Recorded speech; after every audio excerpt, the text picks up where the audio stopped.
Hey everyone, welcome back to Omens, episode 5, our Virgo season third, third week of the month episode, where we're talking not about tarot, but I'm going to expand, based, instead of what I did last month, I'm going to expand a little bit more on it. So we're talking the current sun sign season, a little bit about Virgo basically for this month of September. Excuse me. Um, Still gonna be talking about an herb, a rock, and a rune. For this week we have Mace, Mookaite, and Mannaz. Um, Also, I've kind of switched up my area a little bit, so you get to see my bookshelf behind me and my birds off to this side. You might not see them too much through the cage. Um, First off, I want to apologize for last week's episode. I didn't realize until after I'd finished recording everything, because I do a voice test beforehand, but I didn't realize until after I'd finished recording everything that I am very quiet in that episode, and you can just barely hear me. So I apologize immensely. Part of that reason was because I live with my sister and she started a night job and she was sleeping during my regular, uh, what I've been doing as my regular recording hours. So, but because of that, I decided I'm gonna record at a different time, so I'm not sitting there trying to be quiet when she's here, even though she said I can be noisy, and she woke up anyway. Um, but yeah, just for my own comfort level, I'm just trying at a different time. So, um, also just because where I'm sitting, I went ahead and turned off the AC, so we won't have to deal with that. Uh, Most we're gonna have to deal with is if the birds decide to chime in, which they probably will. Um, so yeah, that's out the way. Uh, I think that's everything. So yeah, okay, let's go ahead. Let's dive in. So first up, we're gonna be talking about this current season, or the current time of the year that we're in right now is Virgo season. This, which means basically the sun is currently traveling through the astrological sign of Virgo. So happy birthday to all you Virgo sun signs out there. Bobby also says happy birthday. Um, had to look see which one was screeching. Alright, so I'm gonna, again, with this month, just because I'm still learning stuff, I don't have everything memorized. I am gonna still be reading out of books I've got, um, for, well, basically all the stuff. um, so first off, Virgo Sun season, I'm going to be I got two books here, mostly reading out of this one. It just doesn't have the moon signs, so this is the Complete Guide to Astrology by Louise Eddington. Wow, that threw off my camera. um, so I actually got this book in a giveaway, which shocked the heck out of me because I never win stuff in giveaways, and I won a whole book. Um, Louise Eddington is also she's one half of a co-host, or one co-host of a podcast called Weirdly Magical, that they do pretty much the astrology, Akashic records, and numerology of specific astrological events. Like most often they do like the full moon, new moon, eclipses, and whatnot. They basically get the chart. They take that chart of when that event is happening. Like say this, they've got one that I have yet to listen to about the next new moon. Yeah, next full moon. New moon has already passed. And basically, they'll take that chart and they will examine it in great detail and depth. And it is awesome to listen to. Louise Eddington has been an astrologer for, God, I don't know, I can't remember how long she said, but I really love her book. This is her second book, and I absolutely love it, and I'm so happy I got it, and I keep meaning to review it on Amazon. I haven't because I haven't actually finished reading all the way through it. So, this is the main one I'm going to read on here. The other book I have is another one I have not actually read. I don't know as much about this author. This is Spiritual Astrology, A Path to Divine Awakening by Jan Spiller and Karen McCoy. I don't know anything about them, and I haven't read the book, so I can't give you an honest review of it. But it does have them inside, so that's why I'm using it. Though it's a little more in depth, and I'm not going to read all of it. So the first thing to know is about Virgo in general. So Virgo season is, and here in the Northern Hemisphere, it is a time of, let's see, it's the card. It's not cardinal. It is the mutable sign. So basically in astrology, there are three aspects, three modalities, sorry, of each sign: cardinal, fixed, and mutable. So a cardinal sign begins a season, fixed is in the middle of that season, and mutable is at the end of that season. So Virgo is a mutable sign, so it comes at the end of summer pretty much, or, well, summer, depending on where you are. Like, where I used to live in Alaska, September is pretty much the end of fall. Yeah, the end of autumn, fall, whatever you want to call it. So, depending where you are, by the astrological reckoning, it's pretty much the end of... No, it's not. Yes, it's the end of summer, because Cancer begins at... Leo is in the middle of it, and Virgo's at the end. So, next month is my sign. So yeah, it's a mutable sign, which means basically it's easily changeable. It comes at the end of stuff, end of thing, the end of a season, end of things. It's mutable, just means it's easily changeable. Virgo's an earth sign. It's ruled traditionally by the planet Mercury, but a lot of more recent astrologers put it as being ruled by Chiron, which is actually an asteroid. I don't remember all the reasoning off the top of my head for it. Might actually be in here.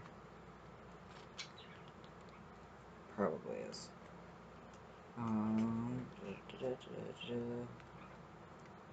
So the modality. Yeah, it is modality. Okay, so mutable signs are very flexible, changeable, and versatile. They can usually see all sides of issues and cope well with when life throws change at them. They can, however, easily lose focus and purpose in life and are likely to suffer from shiny object syndrome and distraction. So that's modality. For Earth, Earth is the energy of the material world, energy that you can touch and feel. Earth is stable, practical, and patient, and it is a night exhale energy. That's the other thing about Louise Eddington's book that I absolutely love. She does not go by gender. She doesn't gender the signs or the elements or anything.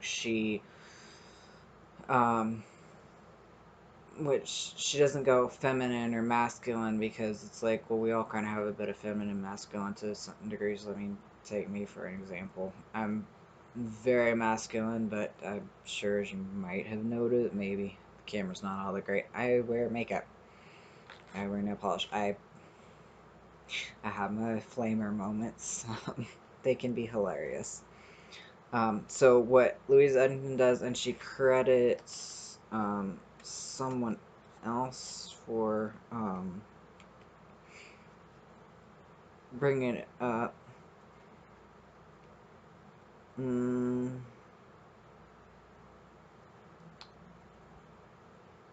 was it?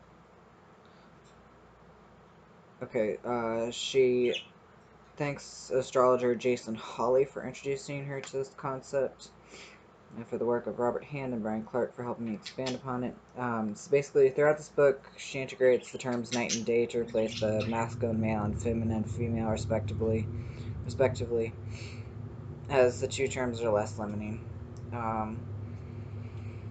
So basically, the night is also, she also uses it as the inhale, exhale energy. So it's like, and almost that actually makes a little bit more sense to me as an inhale and an exhale as opposed to night and day. So inhale is the day energy, which should be traditionally assumed to be masculine, and exhale is the night energy. The exhale energy is the night energy, which is traditionally feminine. So that's another thing I like about her book. This is turning into a book review. Anyway, so Earth is a night or an exhale energy. Taurus, Virgo, and Capricorn are the 3 Earth signs and signs of hard work, building, creating material things in connection to the material world and structure. Earth signs are sensual, have creative qualities, and are connected to natural cycles of nature as well as the human cycle of birth, life, and death. I'm going to skip some of this. Virgo, ruled by Mercury, is more connected with the technical world and crafts. Any placements in earth signs will take on the flavor of the sign. For example, some will okay. Anyway, I'm not going to read you all of it. You got to find the book and buy it yourself. It's a really, really, really good book. Alright, so that kind of gives you an idea of Virgo. It's practical, it's hardworking, it's practical, detail-oriented, easily changeable, kind of moves back and forth. So if you have your sun in Virgo, basically you were born when the sun was in Virgo. I'm just going to go with that. There's all kinds of dates. It's in here. So if you're, this is basically if you're born with your sun in Virgo. I'm going to read through what she's got here. Sixth sign of the zodiac is Virgo. Sun transits the sign of Virgo from around August 21st to September 20th. Virgo is a night, mutable earth sign, but the second sign to be ruled by Mercury, but in a more technical, detail-oriented, hands-on inclination. This sign is represented by the maiden or virgin, meaning in this case, one who is whole unto themselves. Its glyph resembles the letter M from maiden, carrying a shaft of wheat to represent the harvest. This suggests a state of being that reflects the energies of Virgo rather than merely a gender. Pisces is the sign in polarity to Virgo. Like Gemini, the other Mercury-ruled sign, Virgo's metal is Mercury itself, and the lucky gemstones associated with the sign are sapphire, jade, and jasper. The digestive system and spleen are associated with Virgo. Virgo energy embodies the principle of service as they love to feel useful in the world. Virgos are attentive to detail and very analytical. Their inner world is often self-critical and they are worriers. They can tend to servitude rather than service and forget to take care of themselves in the process. Others see Virgos as ethical and organized, although I find it to be somewhat of a myth that Virgos are always tidy. This is in part because their perfectionist tendencies can lead to analysis paralysis. Analyzed is the primary word for Virgo. Prince Harry, Mother Teresa, Bernie Sanders, and Freddie Mercury as Queen were all born under the sign of Virgo. I can totally talk. I know how to talk. And that little look thing was, I know a Virgo who probably needs to be a little bit less servitude. You know who you are. I love you, but you know who you are. Alright.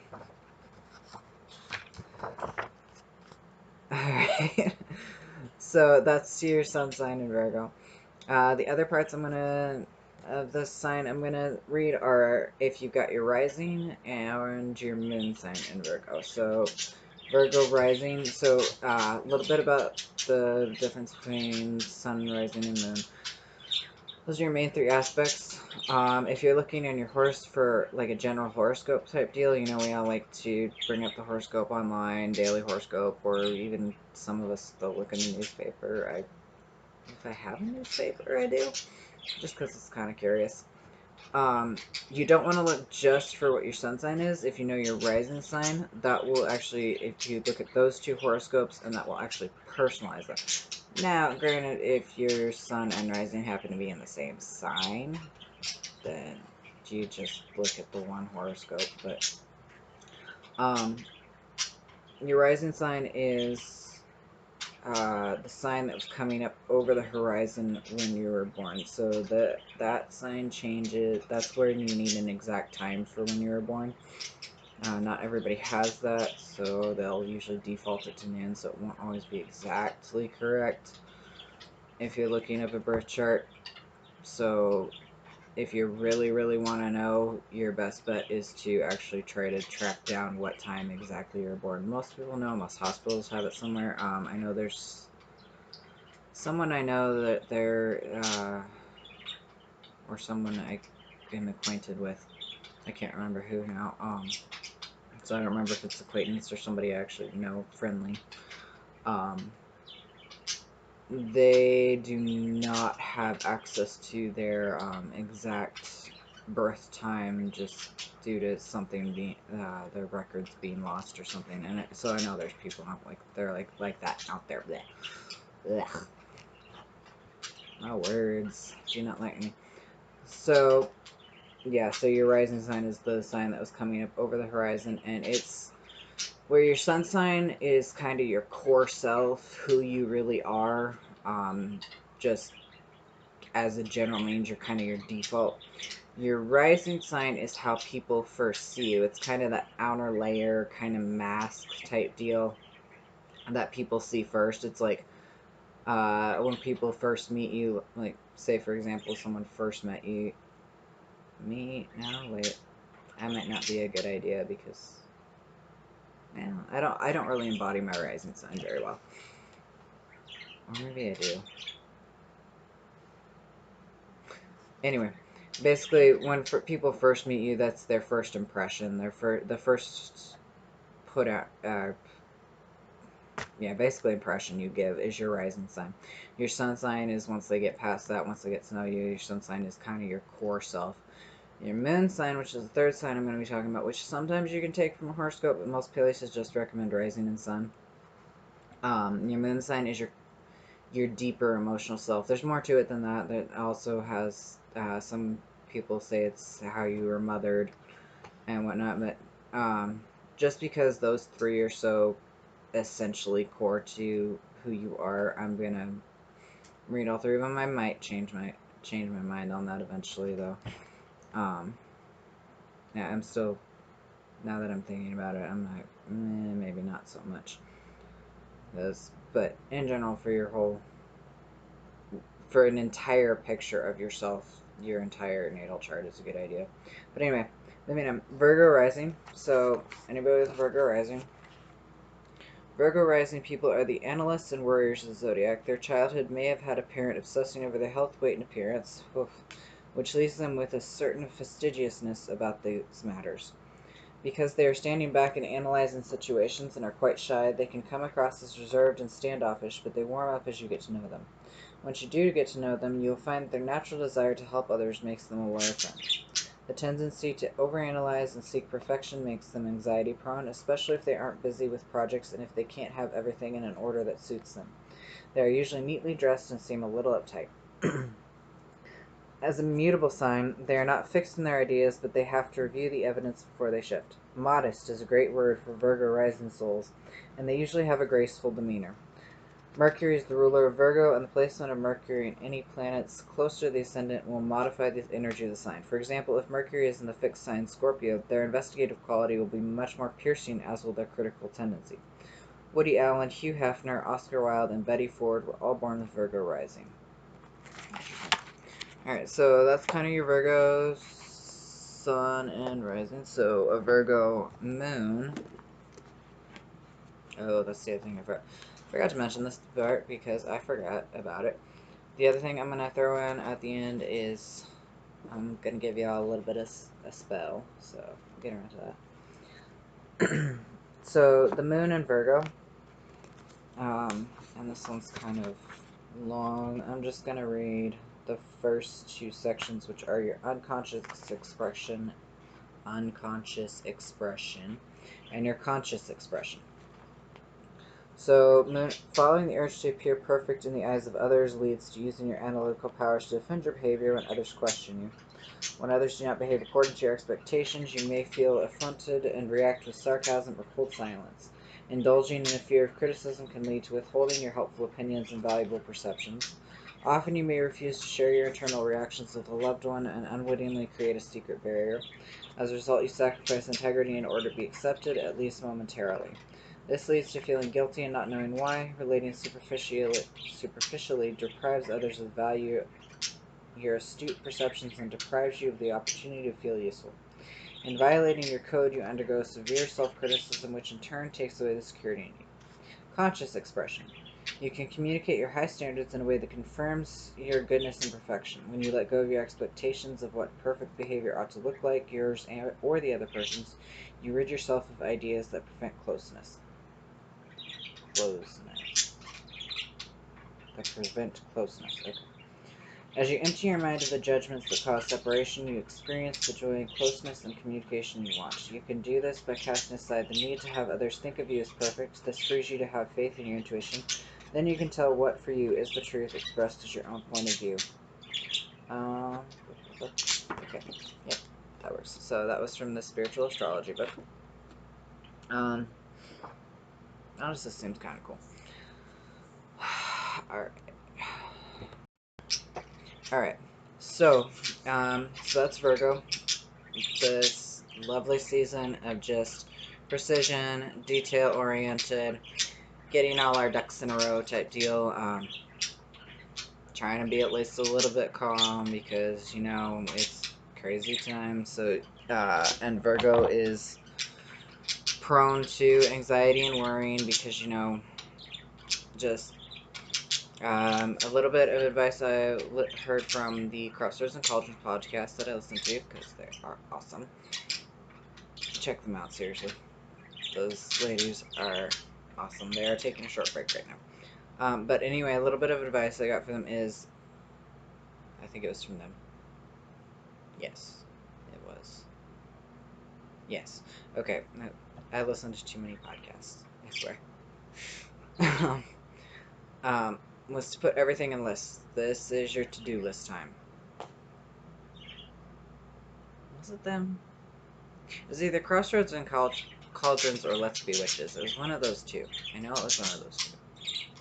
Those are the only two I'm caught up on. Basically, this is a good time to just make sure you have your list. Make sure you have your to-do list. Just check things off. It's just... no, that was from a Chai Chats, and it wasn't about Virgo season. Okay, anyway. Sorry, Bunny Trail. I was still trying to figure out where I heard that from, because I don't like not crediting stuff. So anyway, but... No, I don't think it was from them. Okay, I don't remember where the heck it was from, and that's gonna drive me nuts. I'm probably, like, having me really distracted now. Okay, but anyway, it's a good time to just, okay, I'm so sorry. Now I remember where it was from. Okay, that's why it was confusing me. It's not one of the podcasts I listened to. It's, my friend Mashad was with Rosa of Desert Rose Essential Herbs, and they were doing a live video stream, live Facebook video thing that I just listened to this morning is what it was. That was their tarot and tea, and they were talking about Virgo season. Okay, that's where it was from. Jeebus. Okay. Okay. Alright, I finally figured it out. But now you know, like, 6 of the things I listened to. Okay. That's cleared up, so now I'm not quite as distracted. Okay, so yeah. Detail-oriented time. Time to get all your ducks in a row. Get your to-do list down, because it's gonna feel great right now if we have the ability to check mark things off our lists. If we're just like, I got that done, I got that done, I got that done. Okay, this is next. Okay, done. This is a great time for that. This here Virgo season. Mabon is also coming up. I'll probably should have brought that up. Okay. This video might be a little bit jumpy because I've paused it like twice now. Because I just have the thought.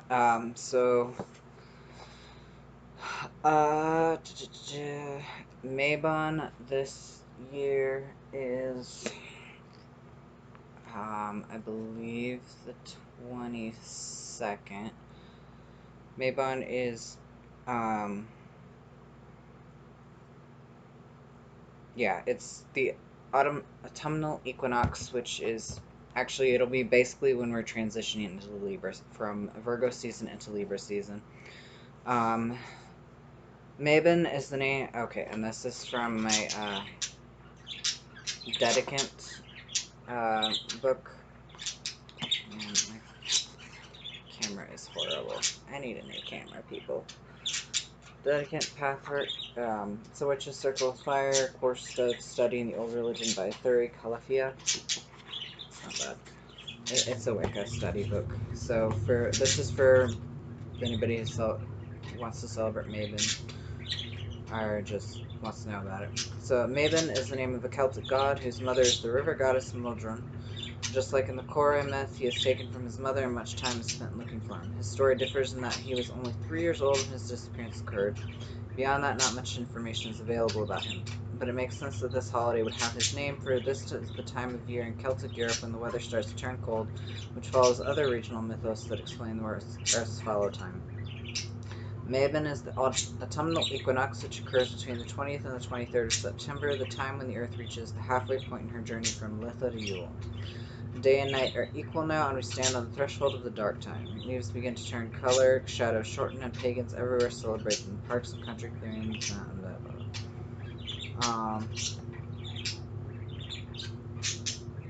So this is for the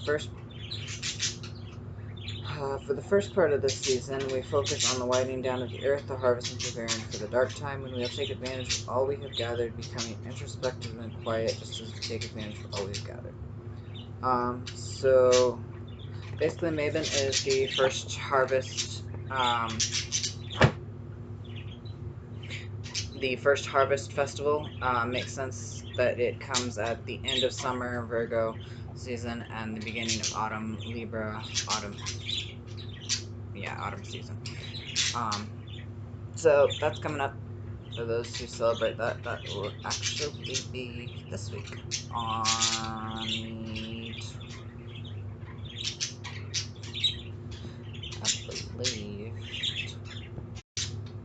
22nd. I am totally prepared. I'm sorry, this is going to be jumpy. That's why we have Llewellyn's Witch's Date book, even though I don't actually use it. I've been bad. I haven't been using it. So anyway, yeah, it'll be on the 22nd at 9:31 a.m. Eastern time, I believe it is.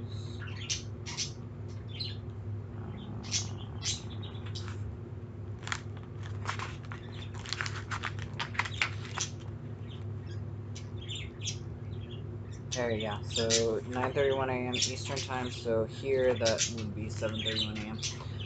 in Mountain Standard Time. Okay. Yay! I totally was prepared for this. That explains why I had the letter M in mind. Because it's Mabon. Alright. Onto the juicy stuff. So, the herb stones and rune I picked all kind of correspond to Virgo season. The herb is ruled by Virgo, the stone is useful to Virgos, and is sort of kind of ruled by it.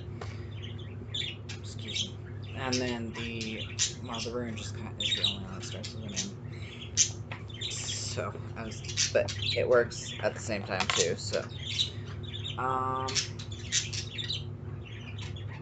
Let's start with the stone. So, Jasper is one of Virgo stones. So, specifically the one I'm going to be looking at is Mookaite Jasper.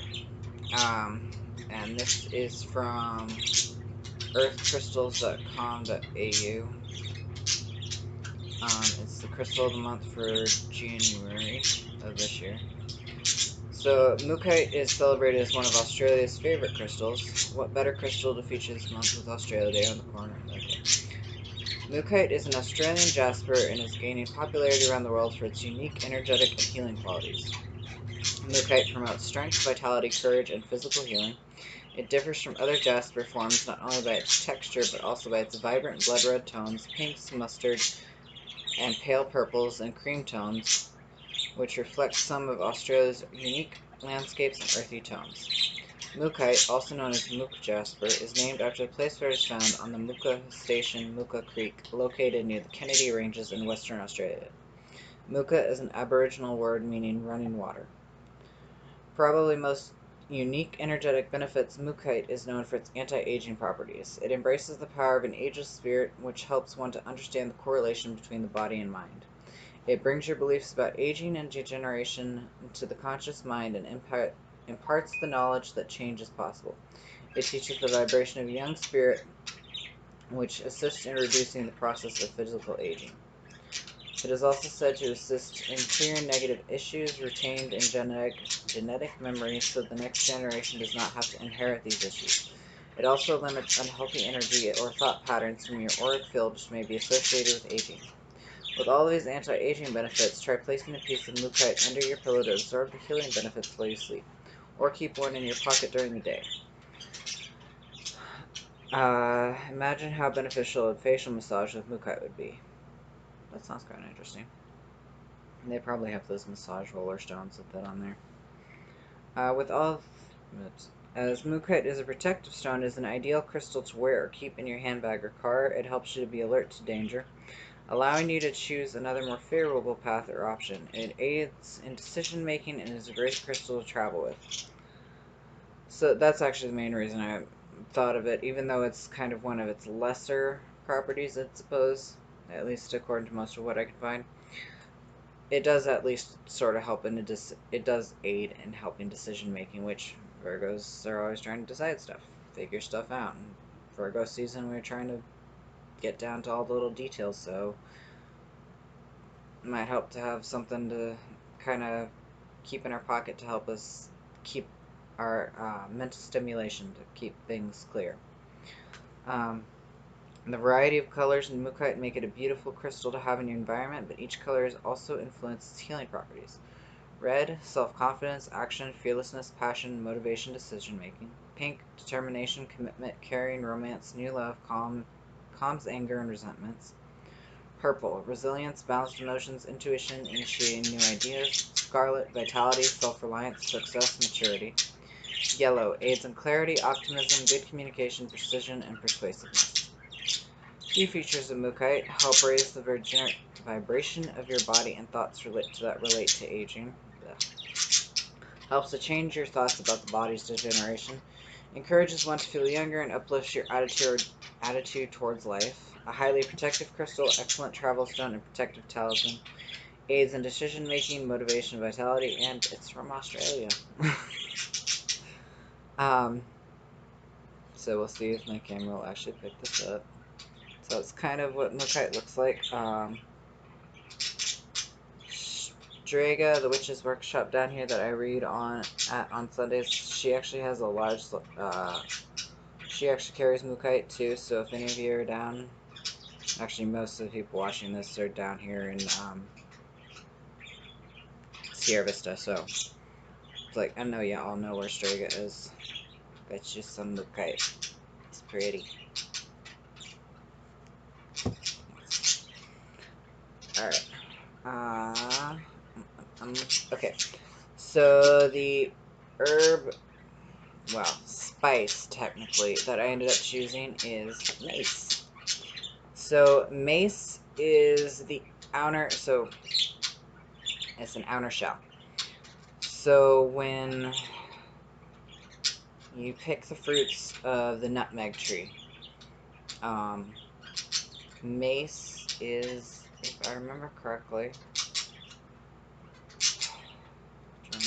you know what, there's a picture of it. I have a picture in here. Well, I do not. Okay. Actually, I might in the other section. It's not. There it is. Okay. Nope. Same picture.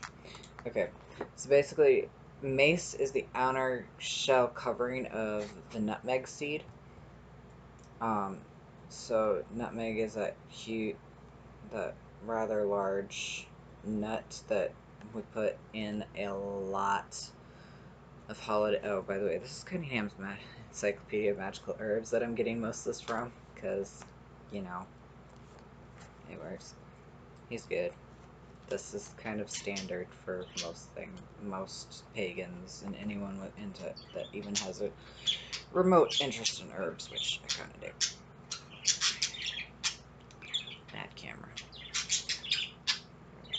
So nutmeg is rather large, and basically when it first comes out, when they first pull it out of the fruit, it comes with kind of a lacy covering over it. That's mace. They basically, if I remember correctly, they peel it off because it's usually wet. So they peel it off and then they dry it, and that's where you get mace from. So it only ever comes really in powdered form, I think. Alright, you can probably find the dried, unpowdered one.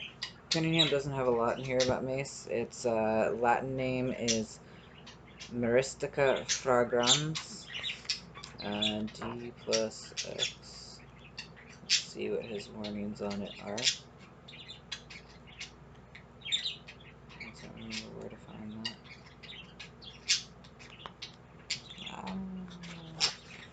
Where is it? Why would you make this so hard to find? Cunningham, how dare you? I've not done it before. I'm so prepared. 100% prepared. I know exactly where to find everything.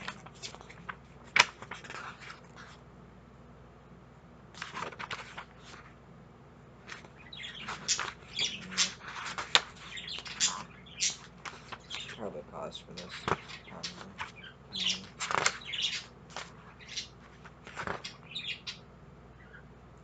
That is not it. 266. Oh my goodness. Okay. Sorry about that, everyone. Alright, D+. So, the health codes for this, that he's got.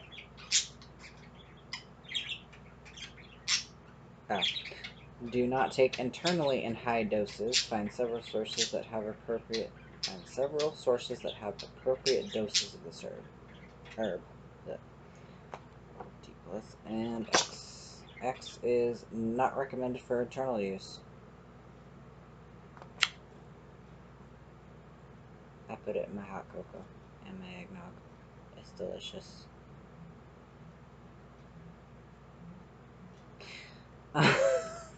Maybe just don't take mace straight.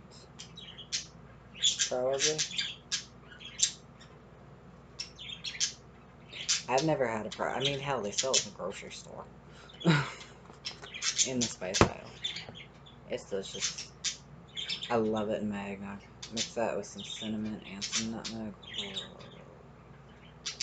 Heat it up. And yes, I know all of you who hate eggnog are gagging right now. My sister hates it too. More for me.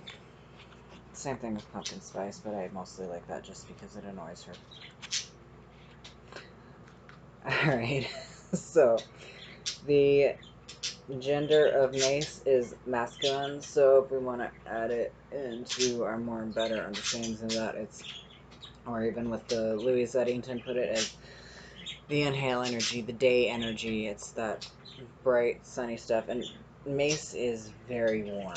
It's almost, I'd say it's warmer than nutmeg. I don't know why, it's just, it feels warmer to me. It's just a much stronger thing, which is funny because its element is actually air. Whereas nutmeg, I think that one might actually be, I don't know where to find it. Yeah, which is interesting because nutmeg, the stuff it encases, what it encases, nutmeg's element is fire, and Mace's element is air. But it's just, I don't know, it tastes warmer. I don't know if that's the thing, especially since I don't really have much, I don't know. Anyway, so its element is air, planet is Mercury, so same ruling planet as Virgo, so we have that association. Powers, psychic powers, mental powers, so that's another reason I chose it. Because we're starting to enter into the dark half, so you might want to help take some Mace to kind of help just stimulate some of your psychic powers to give you a little bit of that growing boost as you're starting to work, as we're starting to more move towards the darker side of the year, where we're wanting to kind of start just settling down, looking a little bit closer in, and of course, you know, Samhain, Halloween, that's coming up. It's like all the ghosties and goblins, everybody wants to see shit. So, you know, there's a little bit of psychic stimulation. Not to mention, the mental powers increase, support, sorry. Okay, wow. Virgo season. We want that mental stimulation to try kind of help us with all our, all the tasks we've set ourselves out to do, all the details we're trying to get wrapped up before fall hits, before it starts, before the holidays start coming up. I mean, goods above, they're coming up. So Virgo's season is the perfect time to do that. Mace just kind of helps enhance that. It starts us, oh, I should probably finish reading this. Magical uses. Mace, the outer covering of the nutmeg, is burned to increase psychic powers and is carried to improve the intellect. So you could either burn it as an incense to kind of help you get that psychic stimulation as you're starting to work, you know, maybe during your Mabon rituals, like kind of just open up, kind of help it, use it in a psychic stimulant, either by itself or with others, psychic stimulants, incense, to kind of help just bring your awareness to your inner world and seeing what's around you. Bring your awareness to your inner world, because, I mean, this is Virgo season, so we're trying to get everything detailed down. So you have the Mace carried with you to help kind of just stimulate your mental power, your mental energy as you're getting stuff done, and then, of course, it's helping enhance your psychic abilities, and an incense to kind of help you really give you some clarity of your internal processing, so it works really well. Alright. So, speaking of incenses, I've also got Cunningham's Complete Book of Incense Oils and Brews. So a few instances you can use Mason that he has are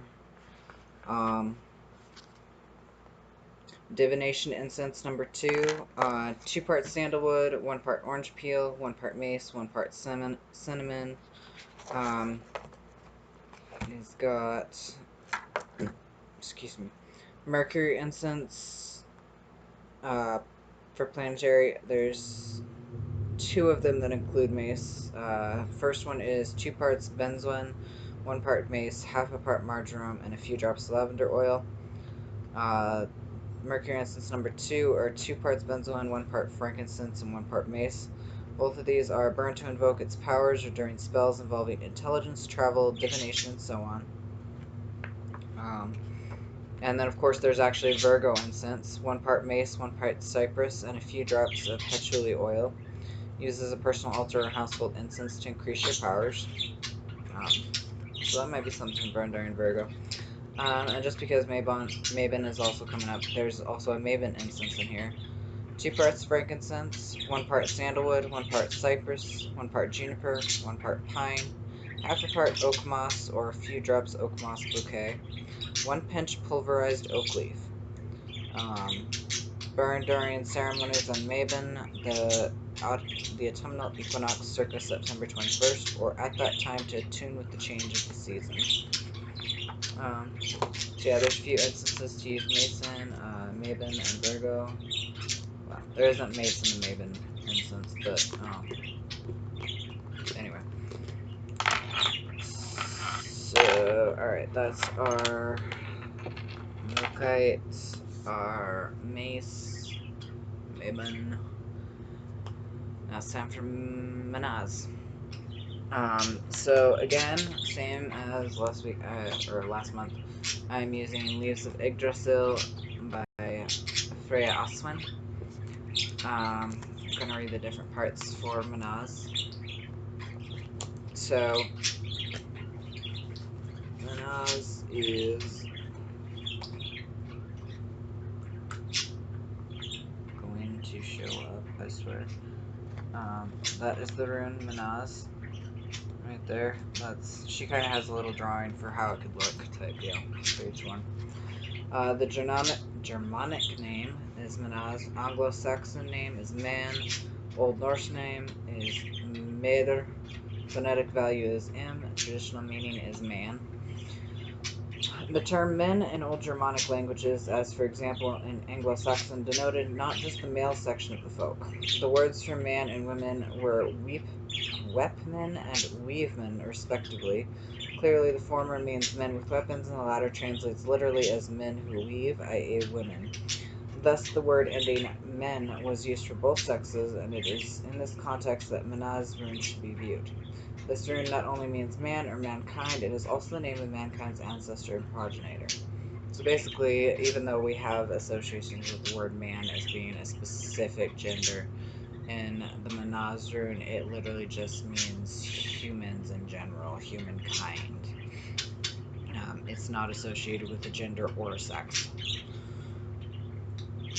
But we have our associations, so.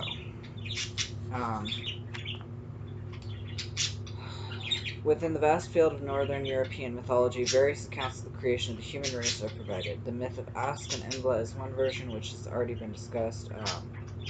That's in another room. And now examine some other versions. In the continental Germanic tradition, Mannaz, who is mentioned by Tacitus as the progenitor of the Germanic people, was the son of Tuisco, who was earthborn. Tuisco is an older form of Tyr, thus Mannaz was a tribal ancestor god. He, in turn, had three sons, Ingvio, whose name appeared in the Inga's rune, Ermio, and Istio. These are also the names of the three main branches of the West Germanic tribes, the Ingiavones, who inhabited the coastal areas of the North Sea, the Herminones, who lived near the Middle and Lower Elbe, and Stavones, who were found between the Rhine and the Weser. This threefold division is another example of the occurrence of three as a magical number. Another narrative relating to the origins of the human race is the Rigsdala, one of the poems of the Eddas. This poem describes how Heimdall sets off on a journey to Midgard. So Heimdall is the Norse god of, I don't know exactly what he's the god of, but he guards the Rainbow Bridge. He sees all and guards the Rainbow Bridge. If you've watched the Thor movies or even a couple of the Avengers movies, Heimdall's the blind gate guardian with a giant sword. Who's awesome. Alright, so Heimdall sets off on a journey to Midgard and is the guest of three married couples in turn. He spends the night with each couple, sleeping between the man and the woman. Later, all three women give birth to his sons. Each couple represents one of the social classes. Although Mannaz is not directly mentioned in the story, it is clearly an alternative variation of the myth mentioned above. By comparing the two myths, it can be established that Heimdall is the equivalent of Mannaz. Indeed, Heimdall is the god primarily associated with the Mannaz rune. Just as Mannaz is the progenitor of the three tribes, Heimdall is the ancestor of the three classes. Of course, this class system cannot be interpreted in Marxist terms. In the old days, each class had its value and its own place in relationship to the others, which precluded exploitation. This rune is precisely about social structure and its implications for the tribe and for the individual. For this reason, there's a connection with the Raido rune.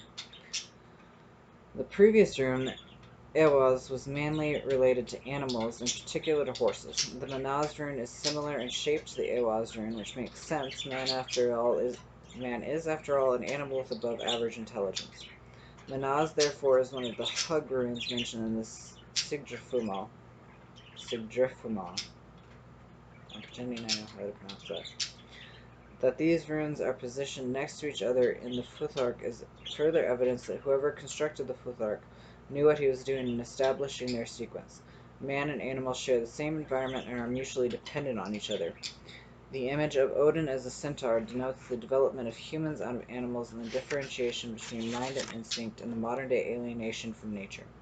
The Mannaz rune signifies cooperation between people sharing the same environment for the benefit of the whole tribe. Mannaz is a double Wunjo. Wunyul is associated with perfection and the conscious application of the will. Mannaz is the cooperative effort in exerting the will for the common good of the tribe. The first two stanzas of the Havamal read as follows. Young and alone on a long road, once I lost my way. Rich I felt when I found another, man rejoices in man. A kind word need not cost much, the price of praise can be cheap. With half a loaf and an empty cup, I found myself a friend. Translation by Auden and Taylor. In divination, this rune refers to people in general. The sort of people referred to in their relationship with the querent can be deduced from the other runes appearing with it in your reading. Inverted Mannaz sometimes indicates an enemy, although I have seen it denoting a male homosexual. In regions, Mannaz can indicate legal affairs and matters of mutual cooperation, especially when it occurs in conjunction with Ewaz. Together with Raido, it will indicate assistance from people or counsel giving. Magically, this rune can be of great help in attracting support from one's peer group in a dispute. Combined in a bind rune with ansas, it can be employed to win an intellectual argument or pass an examination. Both runes strengthen the mind when necessity arises. An even stronger sigil for this purpose can be constructed by adding Raido and Ewaz to the bind rune. In the cosmological interpretation of the Futhark sequence, Mannaz expresses the development of man's intellectual powers and of his awareness as co-creator of nature. Initially primitive and subject to the environment, and man now unfortunately has too much control over nature and is exploiting his environment. I don't know if I mentioned this last time, but it's interesting that it was first published in 1988,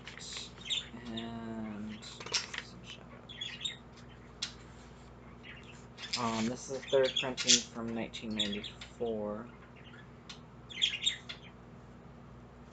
It's never updated, so it's interesting. It's a little outdated in some of its language, but for the most part, it's still very relevant, which I find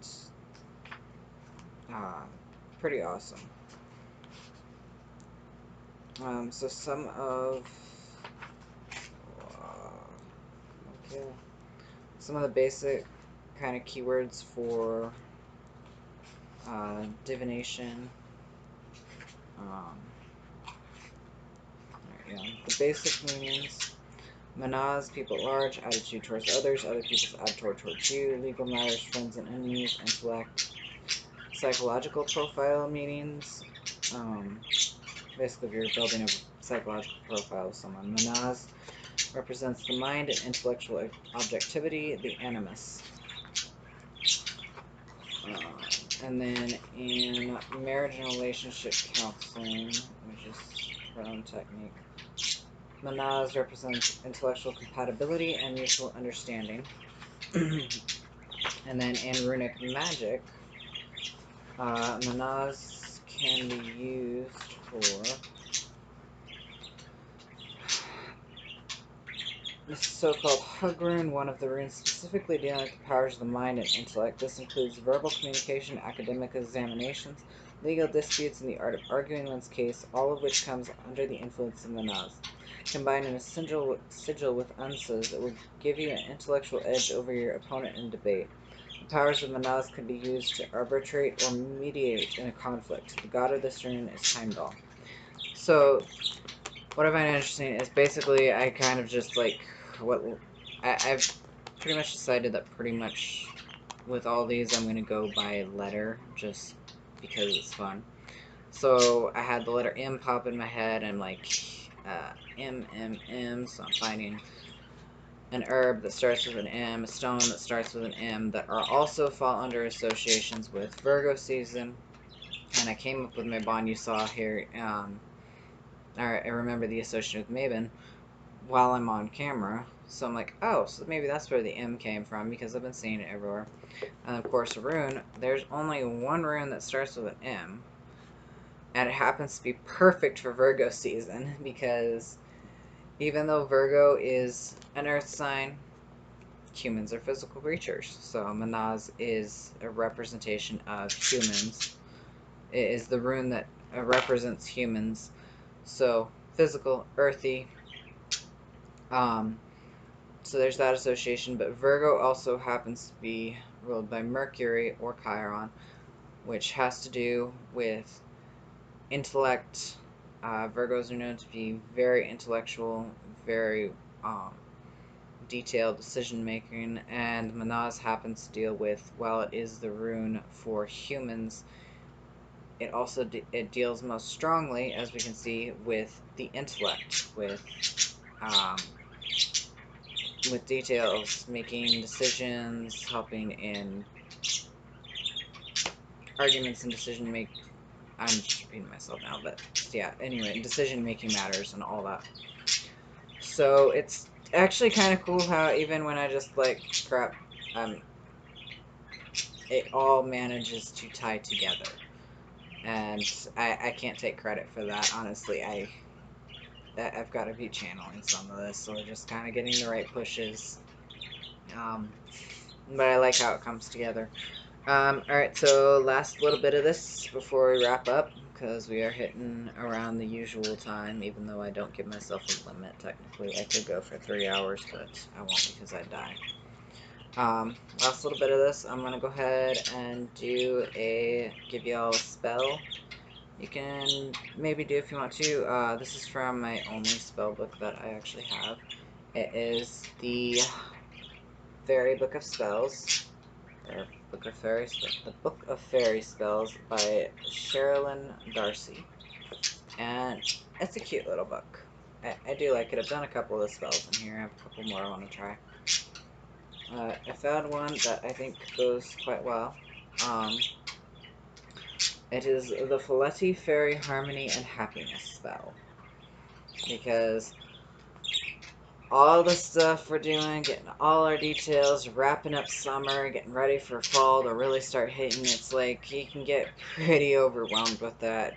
Worry and anxiety. I mean, I know I've been getting all kinds of overwhelmed, and I don't even have that much to do. I've just got a couple things to worry about, and it's still just hopping up there on the anxiety level. So sometimes we just need to calm, relax, kick back, just get some calm and harmony. So I found this one. I think I'm probably gonna actually try to do it, maybe. I just now looked at it. Actually, I can probably find most of this. So I'm just gonna read through this whole little thing. The Folletti are an Italian race of fairy folk who are rarely seen as they reside in another dimension, but they do on occasion shapeshift from their usual near invisibility to assume the form of butterflies. They have a very uplifting and happy nature and are very friendly if you are lucky enough to see them.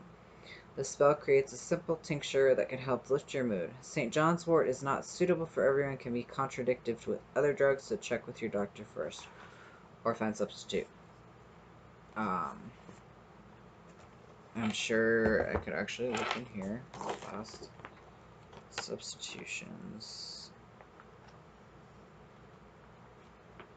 Okay, anyway.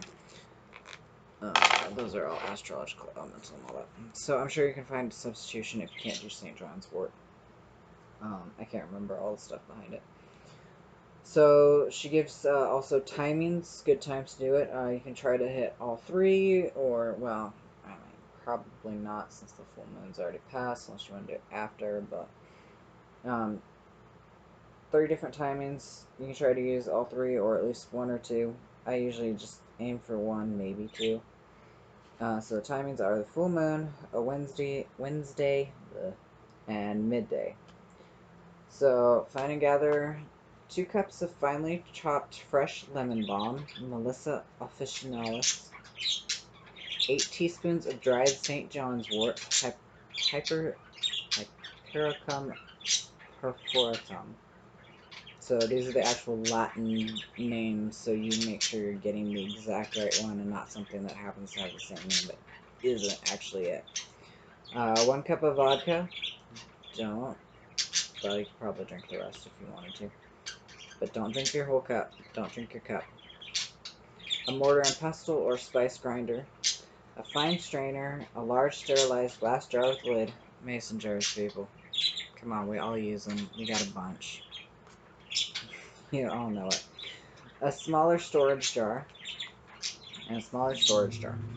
Alright, so the spell. Place the lemon balm in the jar and say, negative thoughts be gone, Melissa's sweet, replaced with thoughts strong. Grind the St. John's wort finely, add to the jar and say, call me in sacred one, help me be strong, lift me, hold me, and I will follow on.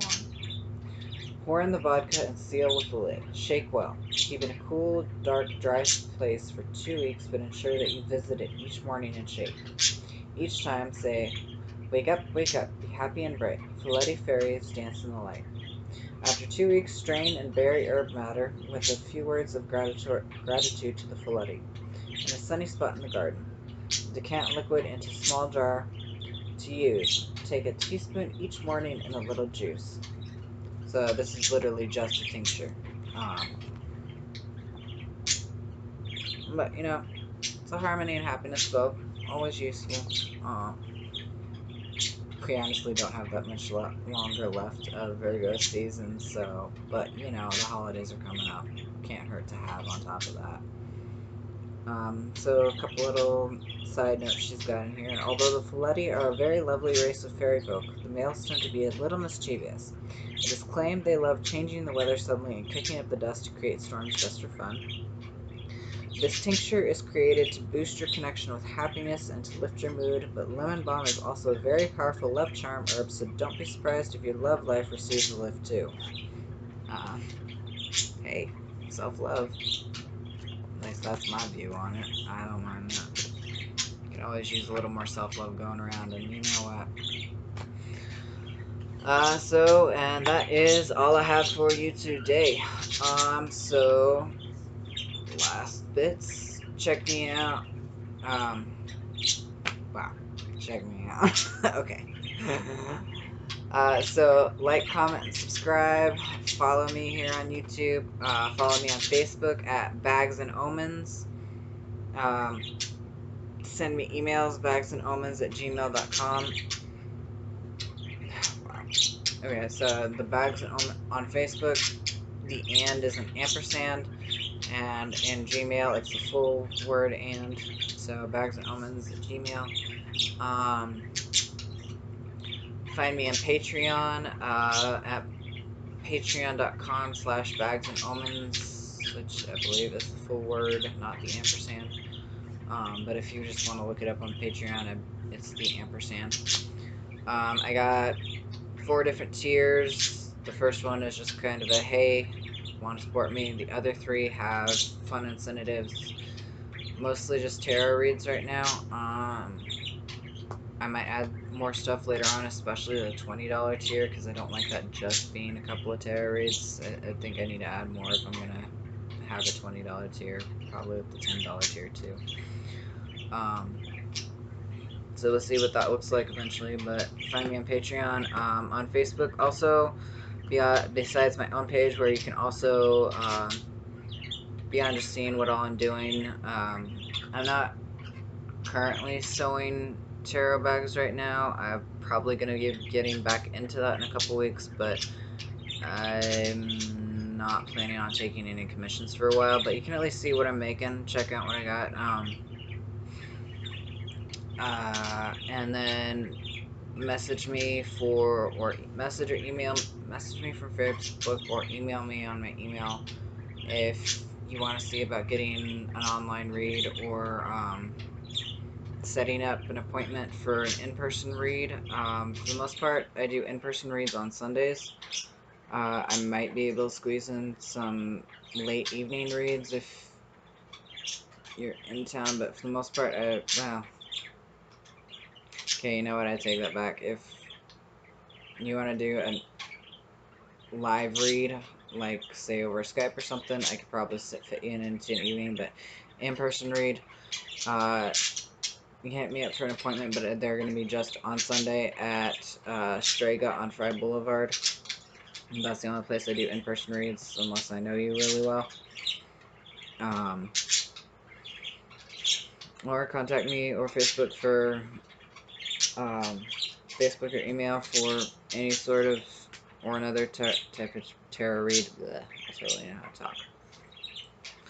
talk. You can also find, I do the daily card draws Monday through Friday for Intuitive Tarot Read on Facebook. That's Mashad the Psychic's main page, who I mentioned earlier.